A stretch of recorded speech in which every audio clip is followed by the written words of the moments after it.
Skål ur eländsna. Skål.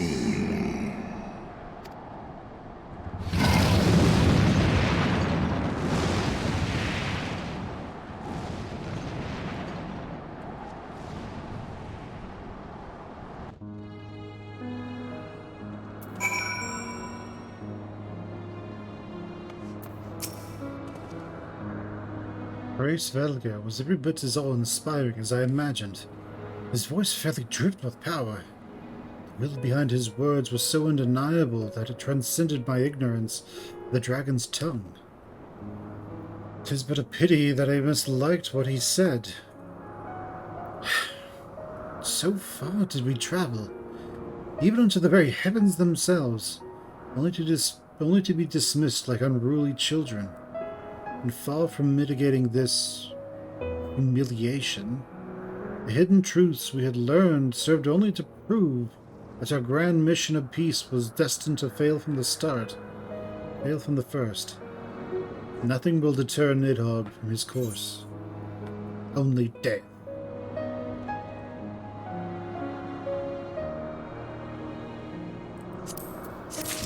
The only way to dissuade Nidhogg is to slit his throat.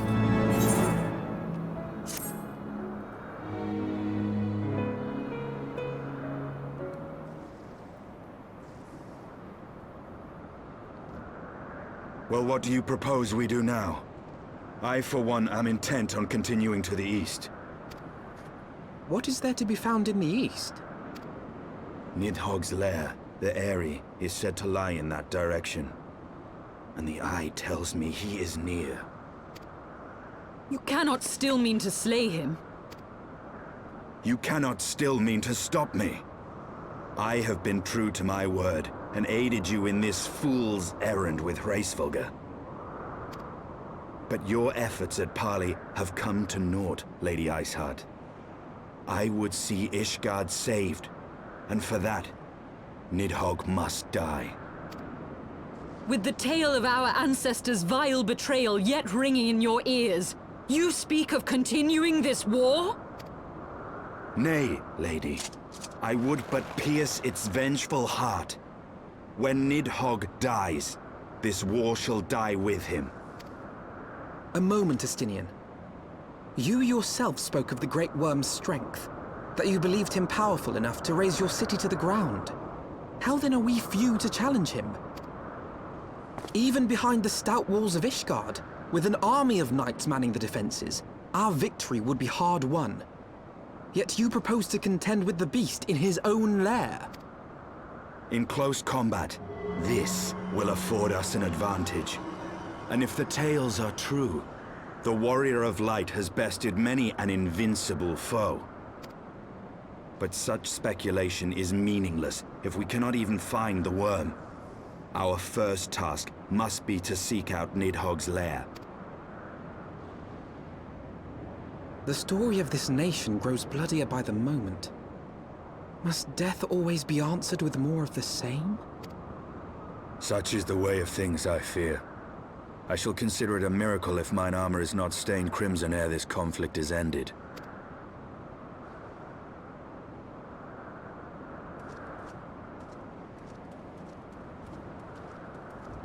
That I should be blinded by my own lies. Everything I believed, everything I thought I was, gone. All gone.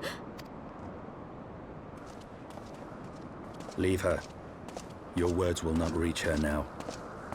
And we have not the time to wait for her to gather up the pieces of her shattered faith.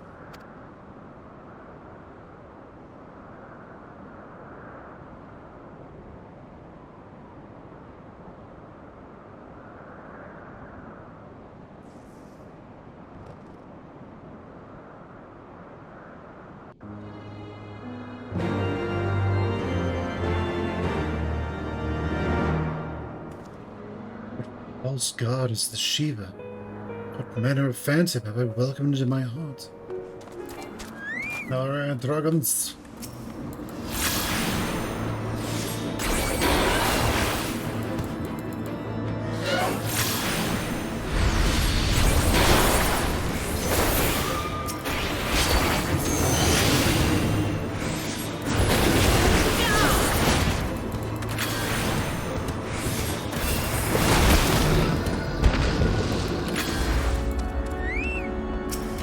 Do this, friendos.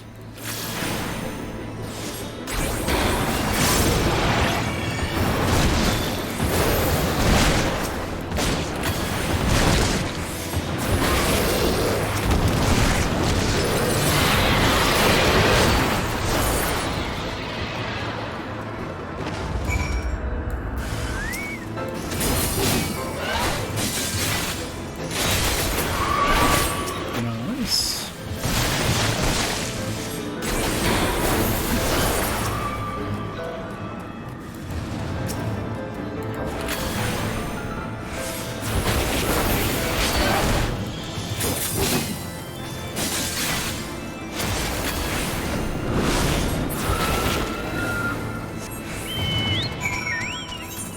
A little bit of an increase. Alright, Estinian.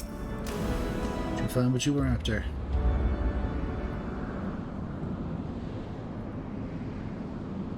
Is that it?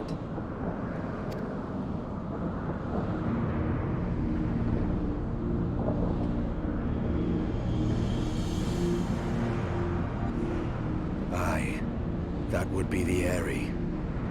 I feel Nidhogg's presence through the eye, his caustic hatred gnawing at my soul. 'Twould seem the death of his consort has put him on guard. Mark how he wards his lair with tempestuous winds. A similar barrier once barred our entrance to the Primal Garuda's domain, until we discovered the means by which it could be penetrated.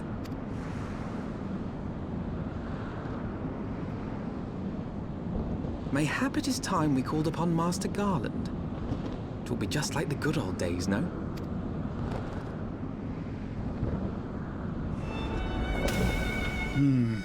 A force of sufficient power can break through a primal's defenses.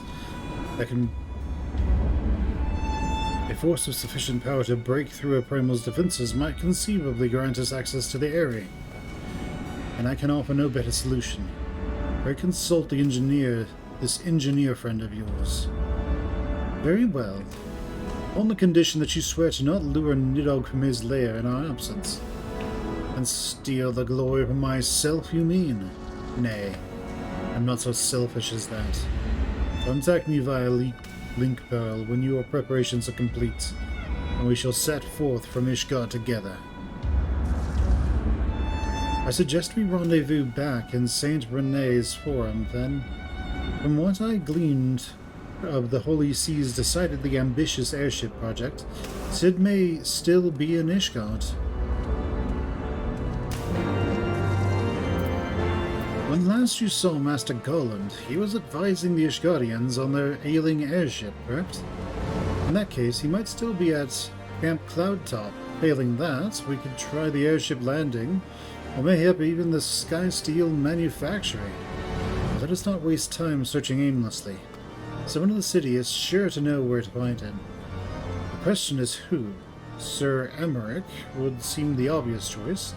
There's no guaranteeing he would be able to grant us an audience at such short notice. Ah, I have it. Count Edmont's youngest son prides himself on knowing all the Holy Sea's juiciest rumors. Let us return to the manor and see if Lord Mammalian is about. Mammalian, how's it going? Oh, the hero returns! How goes the fight, old boy? Well, I trust. In search of a Sid Garland, you say? Then say no more. The taverns are full of talk. The name of said silver-haired genius has cropped up more often than most. I hear he has been tasked with getting that monstrous airship the Holy See commissioned to actually fly. It would seem the project has been plagued with mishaps from the first. In any case, Garland Ironworks employees are known to frequent the airship landing. I'll wager their master does too. Airship landing? Yes, I thought as much. Come then, we must find Sid and trouble him for his expert opinion. Oh, I'm coming with you. No, you're not. Stay away from that lady. Oh. Now, there, Sid.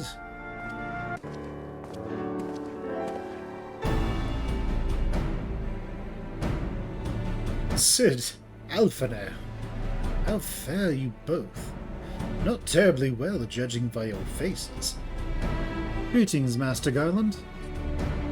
I'm sure it will come as little surprise when I tell you that we need a favor. You see, we need to fly into this big dragon's lair. Certain death. Another wind barrier. And you say it was conjured by Nidhogg.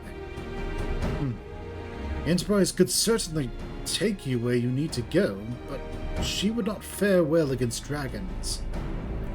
She's agile for a ship of her size, but not that agile. Javanians would fly rings around her. And if we took it into their... And if they took it into their heads to incinerate the rigging, there would be precious little we could do to avoid them. But there must be something we can do, some manner of weapon that we could employ. Justinian stands vigil at the edge of the churning mists. We do not know for how much longer. Alright, alright. I didn't say it was impossible. I said it was impossible for the Enterprise. We need a smaller boat. Biggs, Wedge. It's time we gave that new toy of yours a proper field test.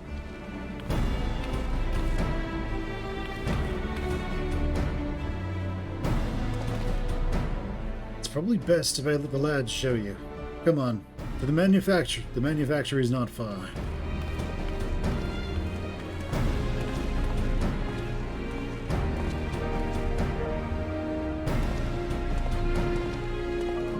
Little Biggs.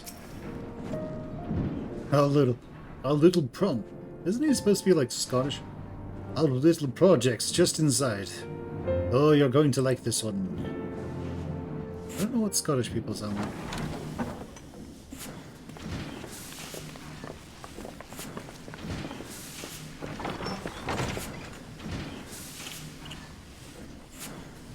Feast your eyes upon our latest and greatest feat of engineering. We call it a mana cutter.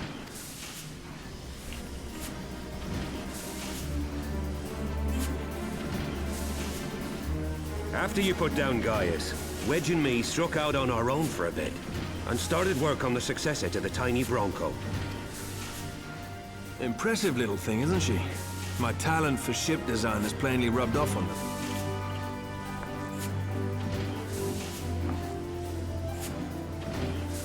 They've adapted the principles of corrupted crystal technology and constructed a mechanism which converts ether from its surroundings into elemental wind. Said wind is then harnessed by the specially engineered sails, providing the craft with propulsion and lift. All in all, a most elegant solution. I'm actually a little upset that I didn't think of it myself. The design does, however, come with one small flaw. The energy conversion ratio's bloody awful. To generate enough power to get you off the ground, you need to be in an area awash with predominantly wind-aspected ether. In other words, there are a few places you can fly, lots of places you can't. The new Ishgardian airship hasn't left the boys much time for tinkering, meaning it may be a while before this particular project takes off. If you'll forgive the pun.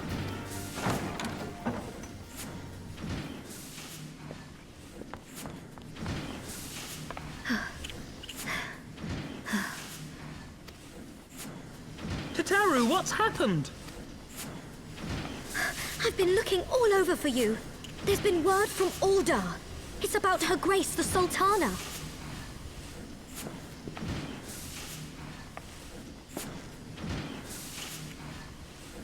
It seems you're required elsewhere. Leave the mana cutter with us. We'll see that she's airworthy and suitably equipped to slice through those winds.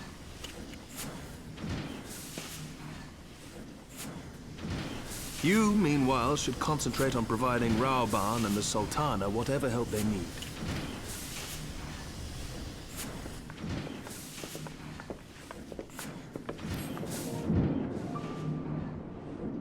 General Raoban says they may have uncovered the Sultana's whereabouts.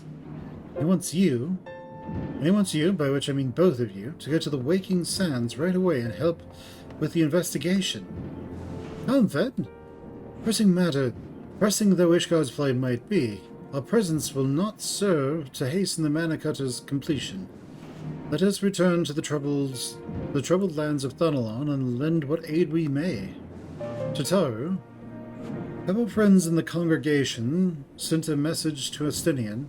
Tell him that we have identified a solution to our problem, but that it will take some time to prepare. As you wish, Master Alpanel. To the waking sands, Warrior of Light. This time Uldar was delivered from this darkness.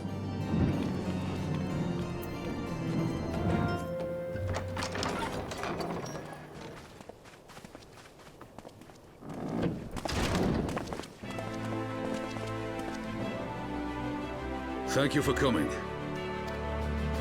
No thanks are necessary, General. I trust your recuperation continues apace. I cannot complain. Thanks to Higiri and her ministrations, I've regained much of the strength I lost during my imprisonment.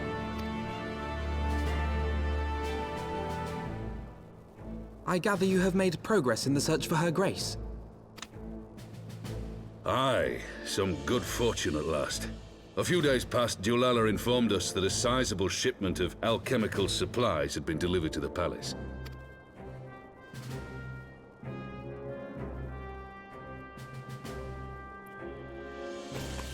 With Papa Shan's assistance, I set out to ascertain the source and nature of the shipment.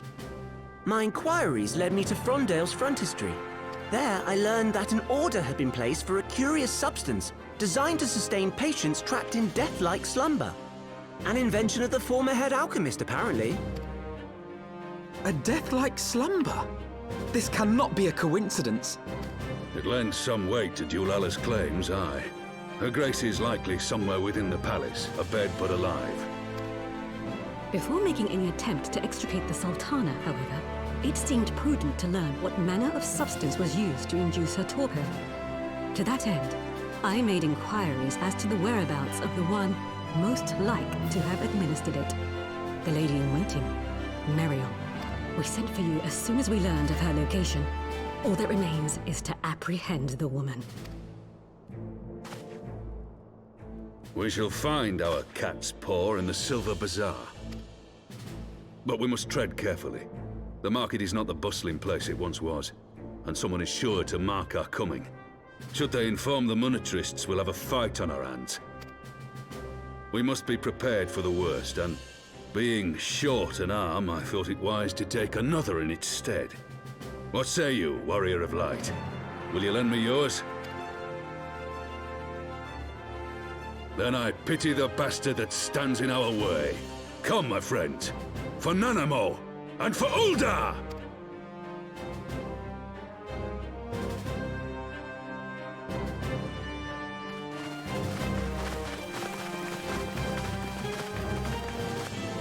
Our target is Muriel, the Sultana's former lady-in-waiting, a woman of Midlander heritage. I am told the two of you have met. Our sources indicate that she left the palace shortly after the incident and quietly rejoined the dwindling population of the Silver Bazaar. I suggest we begin by questioning the market's residents and confirm that Muriel is still in hiding there. Danielle. Muriel? Aye, she's here. Left the city for good, she says. Barely leaves her house, though. It's the one closest to the market entrance. Kikipu? Kikipu? What brings you out at Trallo in the little hamlet? I believe the arrival of your entourage has just about doubled the population. Looking for Muriel, you say? If you're hoping to lure her back to Uldar, you may as well give up now. The girl's done with city life. Do I know of any returning residents? Gods, don't tell me they're starting to come back. Masters will not be pleased to hear this. Hey, nice, what do you know?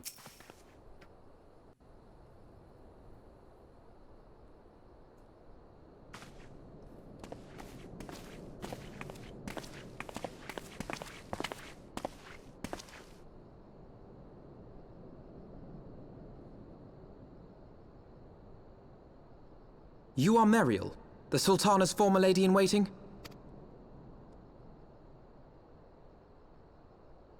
I know no one of that name. Pray excuse me.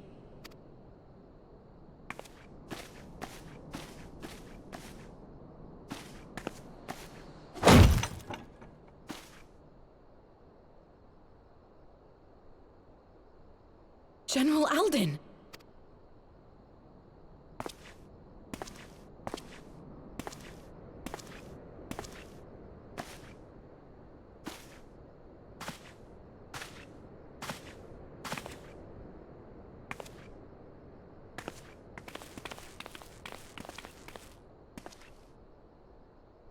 We will have the truth from you, girl.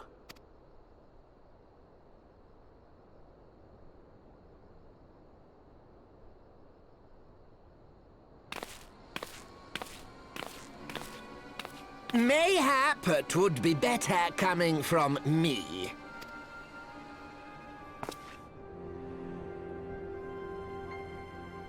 Lolorito, you'd best talk fast. As you know, Teleji Adeleji's Cartano reclamation bill was no more than a facade. A means to get his grubby little hands on that Allagan monstrosity, Omega. When he learned of Nanamo's intention to abdicate, however, he was forced to amend his plans. Suddenly, assassination seemed the most promising way to further his ambitions. I am told Teleji had discovered a maid in whose veins ran the blood of House Thorn. A new, more pliable puppet to sit the throne. 'Twould have caused an uproar, of course, but few could have contested her claim.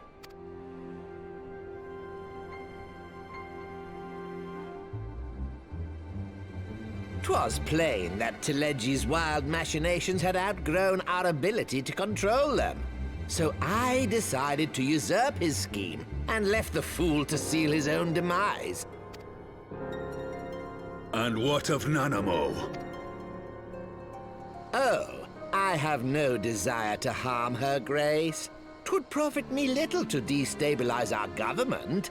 Thus did I employ young Mariel here to administer a potent sleeping potion in place of a poison. You should know, General, that your dear friend Ilberd was fully aware of my plan. I had him lie about the assassination as a means to prime your rage against Teleji. We weren't entirely sure how you would react, but things went rather better than expected. You conniving little worm! You had your claws in the Crystal Braves before their first recruit had sworn to serve! But of course, when a new game begins, 'tis only prudent to have a piece on the board. Ilberd was mine. Truth be told, a significant proportion of the Braves' initial endowment was also mine. With such large sums moving about, 'twas a rather trifling matter to disguise my own contribution. Ah, Ilberd. I secured his services with a promise to support his cause once my authority had been solidified. I swear, the man thinks of naught but prizing Alamigo from the grasp of the Empire. Unlike you, General, the poor fellow seems quite unable to forsake the land of his forefathers. Mayhap that's why he called you a traitor to your people and a disgrace to your homeland, amongst other things. What was it he always compared you to? Oh, yes, an overgrown lapdog begging for scraps at the Sultana's table. Oh, how we laughed. Alas, Ilberd's entertaining little outbursts eventually gave way to wearisome tirades, and the zealous brute became rather unruly. I had no wish to see you executed, you understand, but he would not take no for an answer. Rest assured, his employment with me has long since ended. Which brings us neatly to the present. What say you, General? Both you and the Sultana are alive. We have one corpse and one fugitive. And preparations have been made to restore your good name. Shall we cry quits and start again with a blank ledger? The hells we will! Do you honestly expect me to forgive and forget? After all you've done? You're guilty of high treason! Stay your blade, Master Alden. You yourself are not innocent. Or have you forgotten your own crime in executing Teledji Adeledji without trial? Though you acted out of loyalty to the Sultana, such deeds are in violation of both the word and spirit of the law.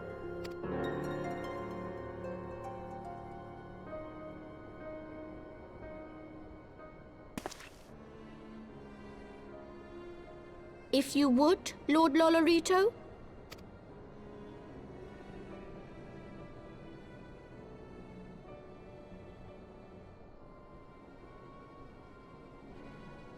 This potion will wake the Sultana from her slumber.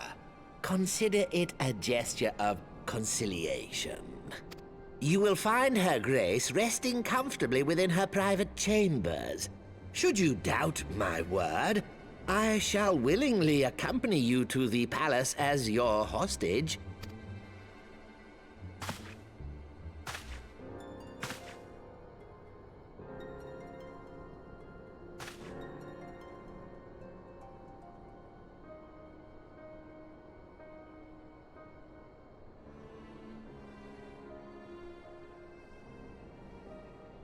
I like not your motives, Lolorito.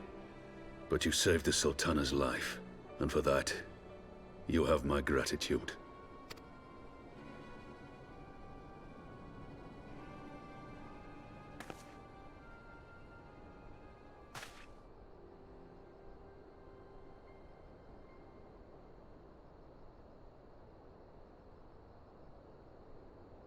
Rauban Aldin, you are hereby reinstated as General of the Immortal Flames. The citizens of Uldar shall once more be united under Nanamo Ulnamo, and together we shall usher in a new age of prosperity.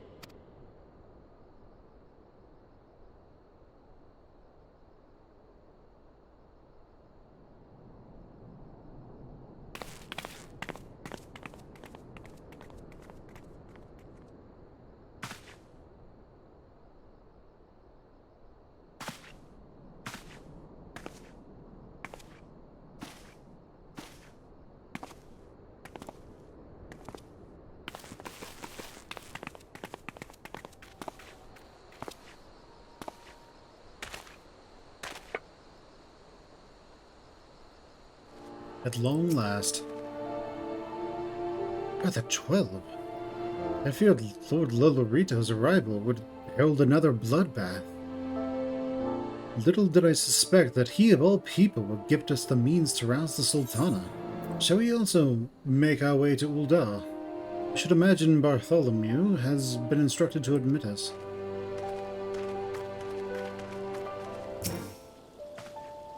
Flame General Raban mentioned you might be coming.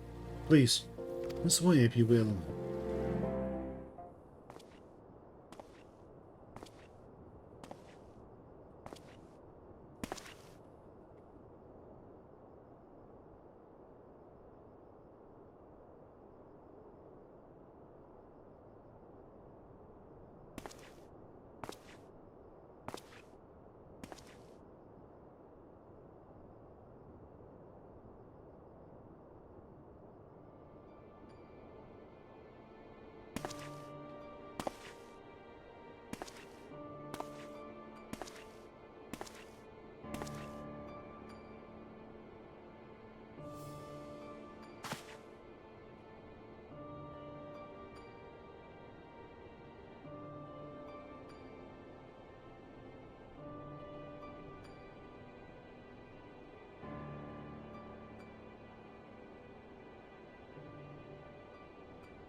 that opportunities are seized and fortunes made. And with the Empire on the offensive once more, now would hardly seem the time to turn our system of government upon its head. Are you privy to new intelligence, my lord? I would hardly call it new. Remind me, what was the name of that enormous Imperial warship which met its end in Mordona? Oh, wait, I have it. The Agrius, yes, well.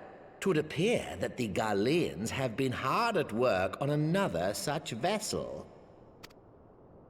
How close are they to completing this ship? Is it operational?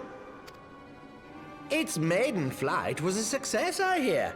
I should imagine Emperor Varys is eager to see how it performs in battle. My lords and lady, I move that it is time to repair the damage caused by Teleji Adeleji and prepare our great nation to repel the Empire once more.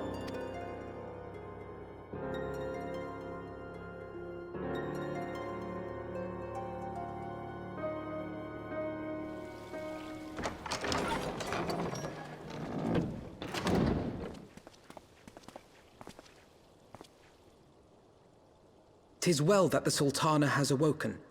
The Syndicate yet needs to put its house in order, but 'twould seem the worst of the confusion has passed. Uldar has taken control of its future, and I must do the same.